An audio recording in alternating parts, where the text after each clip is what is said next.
please stand and join with me in pledging the flag.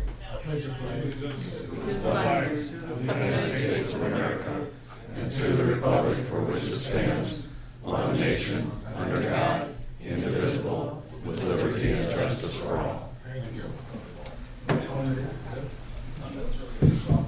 Nelson? Yes. Knapp? Yep. Conlon? Yes. Goodchild? Yes. Ware? Yes. Motion to approve the agenda. So moved. Second. Motion made and second to approve the agenda. All those in favor say aye. Aye. Opposed? Motion carried. Notice that's the same order of roll every time.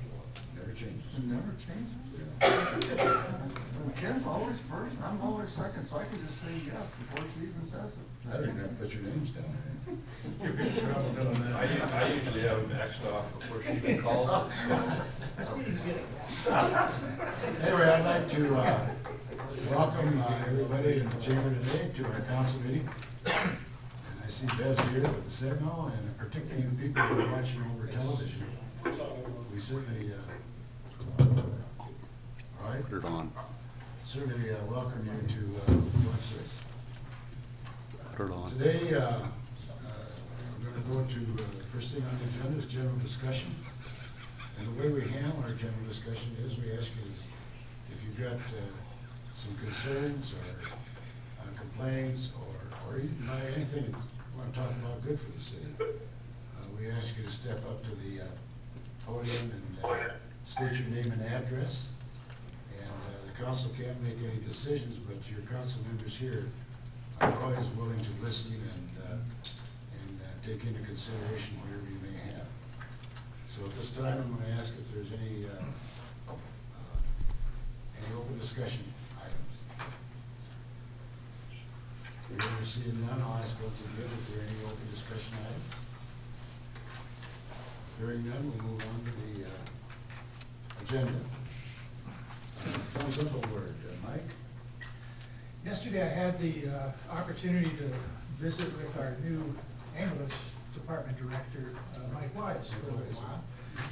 And I have to say, I was very impressed and pleased with progress made these first 2 months in planning, getting things in order, and setting out an agenda that will gradually bring our ambulance service to better places over time. Thumbs up to Mike. Good, thank you. I'm glad you brought that up because Mike he's working very, very hard. Yeah, he's putting in the time, for sure. Clark? I know. Yeah, Rex? Perhaps, thank you. Steve? A couple things. Thumbs up to all of our high school basketball teams. Got the opportunity to watch the Bulldogs play sub-state game last night. Played hard. Weren't quite long or tall enough, I don't think, playing, but they did a nice job.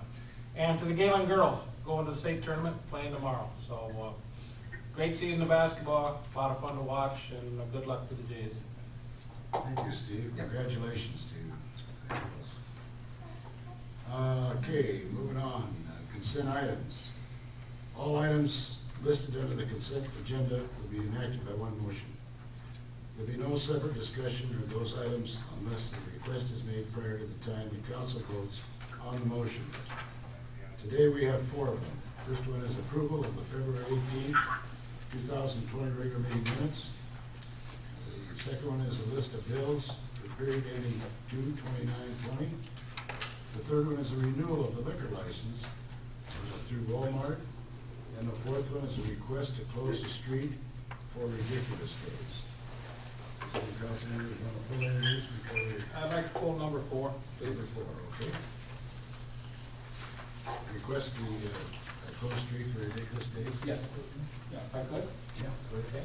Just want to call Dave up and Chief up and talk a little bit about that, if they would.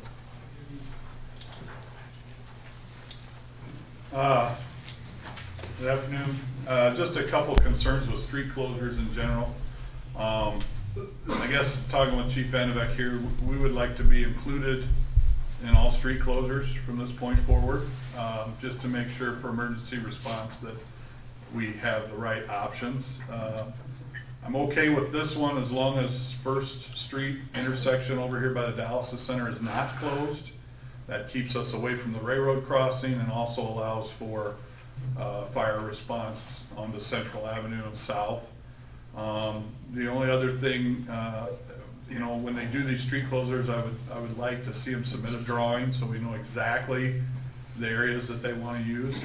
And then I'll let Kevin address this a little more, but you know, anytime we have people crossing Plymouth Street, we always get a little more concerned because of traffic and trucks and people trying to beat the yellow light, so to speak. So I'll let Kevin address that, but I just want to make sure that from here on out that we are included before things go to approval.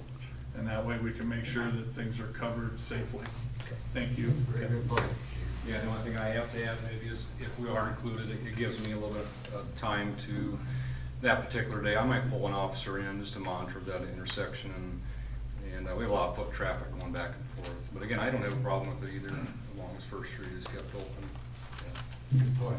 So if you motion that, I'd appreciate that we keep this intersection here open so they stay north of First Street Southwest. And that keeps us off the railroad too with people, so thanks. Is there a form or some administrative process that needs to be adjusted to reflect this request, or we just have to remember what they just said?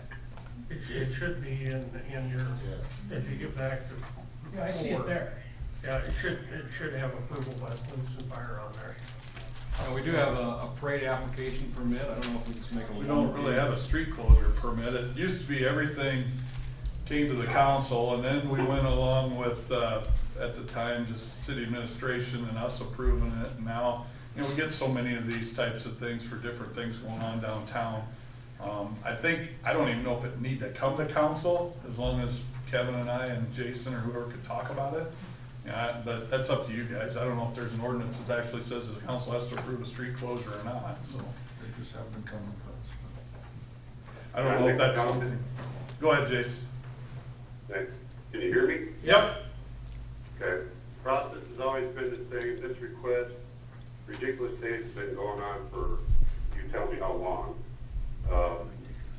This request is exactly the same as last year. So if we want to change the way it works, then that's fine.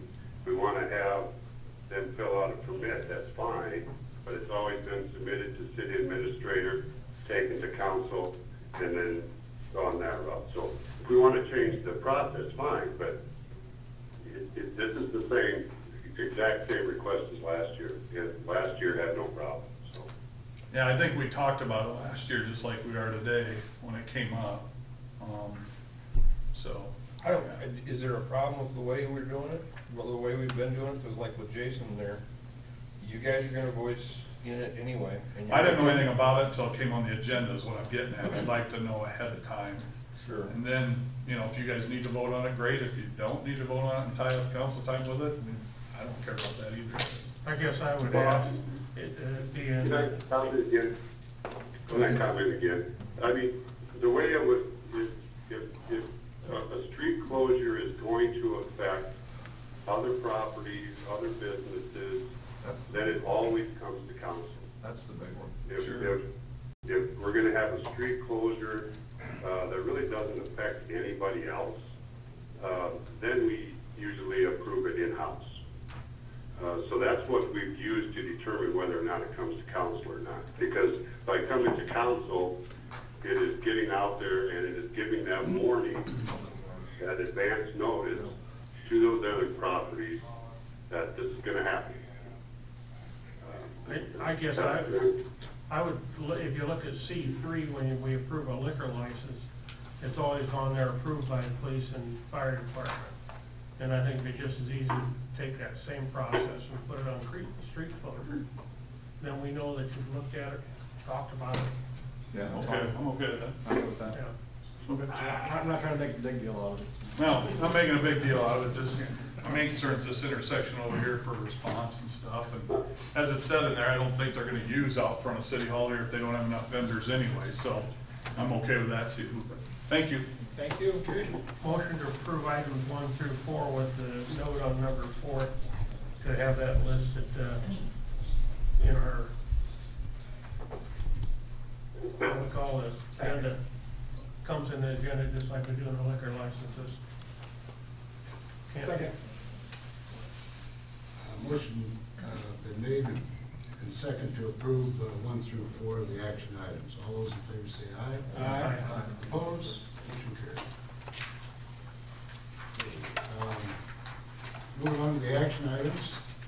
The first one on the action item is the police station Berm project. Plans have been prepared by Beck Engineering Incorporated for the police station Berm project. The project involves the installation of a storm sewer and a berm along the west property line. The property has been susceptible to minor flooding from the west in the past. An easement has been obtained from O'Reilly Automotive Stores Incorporated to allow the berm to be tied into their property and at the south end. A floodplain development permit has been obtained from the IDNR also. Recommendation from the administration administration recommends approval by the council of the following schedule. Before we get into that, excuse me, your name? Yeah, John Height. John, Beck yeah. Engineering, yep. And John represents Beck Engineering, and has done a lot of work on that, so before I go on any further, if anybody's got any questions for John this time, while he's sitting here to help answer. We distributed plan sets for the police burn project here, and I've got cost estimates as well. Itemized cost estimates. Anybody else?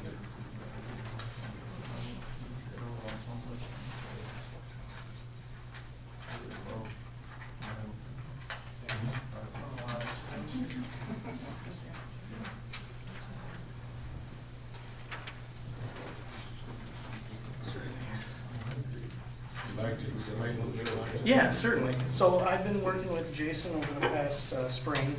The police station property located on Highway 75 there has had some minor flooding issues in the past. We've kind of explored a couple different options to try to pull ourselves out of the floodplain there within the Floyd River, working with the Iowa DNR, working with FEMA, looking at our options essentially. One of those options, and one of the most cost-effective ones, was to create a berm along the west side of the property. Some of the challenges there are stormwater obviously coming in. Part of the project is an extension of a 42-inch major storm line that goes through that. That would have to pass through the berm, and then now the berm, excuse me, be elevated enough to prevent the police building from being flooded at the 100-year storm level. With about 18 inches worth of buffer there. So that protects the facilities that you guys have in the future. And then I think Jason's also been working on relocating a portion of a building out there as well as part of a separate project. But Any questions for John on this? The lot north of what used to be Walmart, there's a lot in there that's full of trees and brush and all that stuff, and nobody wants to do anything with it. Will this allow that water to back into that lot then, or will it solve not having it go in there? yep, so we're not sending any more water anywhere that we would previously or before. The stormwater detention pond there on the southeast corner, is that what you're referencing there? Yeah. Yep, so that is we had to do an exploration on whether or not there was a wetland there. We determined that there's no jurisdictional wetland. It's essentially just a stormwater detention pond for the city. So we're not sending any more additional water there, nor are we we're cleaning up essentially. If you've been out there, there's a lot of wash away right where the apron is at. Again, that'll be extended and with an apron and put a little bit further into that detention pond to kind of prevent some of that eroding there as well. So. And this estimate that you got here, John, I assume that's the gospel? Yep, that is, yep. No changes made or? Yep, so that would be the estimated construction cost there. It doesn't reflect the number that was shown in your packet. We had a contingency in there previously that now has been removed, and now that plans have been finalized, that contingency has been pulled. Oh, so we're down to Yep. this 187. Mhm. No, I realize that. That's strictly the estimate. We don't have anything. I get it. We don't have anything else to write a check for. So We're hoping we're done. forgive me here a minute, where are you from? Because I've been up here for 6 years and I've never seen you. Yep. So 2 years ago, Beck Engineering opened an office in Cherokee. Okay. I have been helping facilitate and staff that office the last 2 years. I reside in Spirit Lake, drive down to Cherokee 3 times a week to help facilitate that. We're looking to fill that office. We purchased an office building as well. We're trying to staff it and fill it to help serve some of the local needs around here. Okay. Yep. Just to fill you in, Clark, with Dave Wilberding. Right, For us. Yep. Dave was from Cherokee and has worked with the Beck Okay. firm for a while, and so Yep. that's one reason. Yep, we have a great relationship with Dave, so. Sure. Got contacted. Absolutely. Will this berm be faced with riprap then, or is it gonna be seeded, or what are you gonna do? Yep, so we'll seed it, and then we're also gonna put a rolled temporary erosion control product on it while it's disturbed, so it'll give that seed an extra chance to grow. If we do essentially counter another flood season this spring. I'm hoping with a June start date that we can get the seed established, everything stabilized prior to, again, another fall season there, so. Having said that, the administration recommends the approval by the council to follow the schedule. First of all, to hold a public hearing set for March 17th, 2020. Second is a bid letting, April 10th, 2020 at 10 a.m. And third, to award the contract, April 21st for 2020. And start construction as of June 2020. Excuse me, do you have a deadline date on these, Ernie? I would anticipate construction taking about 4 weeks, 4 to 5 weeks, so we'll work in working days into that schedule, but we'd want to get done about the seeding date. Okay, the financial impact is that the preliminary construction cost was estimated at $223,850, but under this new one, am I right? Mm-hmm, that's correct. It's estimated at $197,838. You must have got the pencil out when you got that. He knew he should before he comes see Yeah, I us. know. We're starting to get a history. Yeah, we're sorry. Nobody wants to come and see us. Okay, I entertain a motion. I make a motion to establish March 17th, 2020 at 12 p.m. for a public hearing on plans, specifications, form of contract, and estimate of cost for the police station berm project, and to establish April 10th, 2020 at 10 a.m. to receive and open bids with said bids to be considered at the April 21st, 2020 meeting. Second on the motion. Motion made and second to establish March 17th, 2020 at 12 p.m. for a public hearing on plans, specifications, form of the contract, and estimated cost of the police station berm project, and to establish April 10th, 2020 at 10 a.m. to receive open bids with said bids to be considered at April 21st, 2020 meeting. All those in favor say aye. Aye. Opposed? Motion carried. And thank you very much, John, for sharing with us. Thanks, Dave. Okay, moving on to the D3 of the action items. It has to do with our Human Resource Services contract. The current 3-year contract with Iowa Negotiation and Consulting Services Incorporated, INCS, will expire on June 30th, 2020.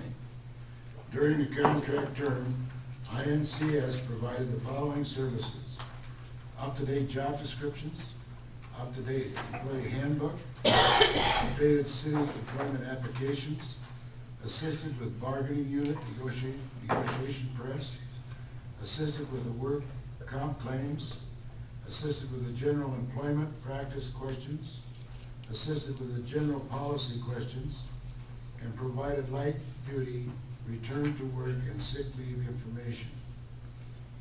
The Iowa Negotiation and Consulting Services has been a valuable resource to the staff over the past 3 years. Administration recommends council to approval for a new 3-year contract. The cost is staying the same, and the cost is $8,400 a year. And we are very much familiar with Jack Reed, that owns this company. And I will personally say that I've worked with him when I was on the board of directors out at the landfill. And he's been with us now for 3 years and has done us a very, very good job in updating our handbooks and things like that, so. I'd entertain a motion. I'll make a motion to approve a 3-year contract for Iowa Negotiation and Consulting Services, $100 a year for human resource services. Is there a second? So moved. Motion made second to approve a 3-year contract with the Iowa Negotiation and Consulting Services Incorporated at a cost of $8,400 a year for human resource services. All those in favor say aye. Aye. Opposed? Motion carried. Moving on to the action item number 3. It has to do with the fiscal year 2020 and the fiscal year 2021 proposed budget. Attached is a recap of the proposed budget for the fiscal year 2021, using a levy rate of $11.90. It currently shows total revenue of $22,358,861 and shows expenditures of $22,375,375,056. The Floyd Valley Healthcare budget is $49,300, is also included. It's a little bigger than that. 49. Let me back up on that one. Yeah, those guys really. A lot of hours. I knew they were doing a good job, I wasn't sure. $50,000. The Floyd Valley Healthcare budget is $49,300,000 is also included. I just left off a few zeros.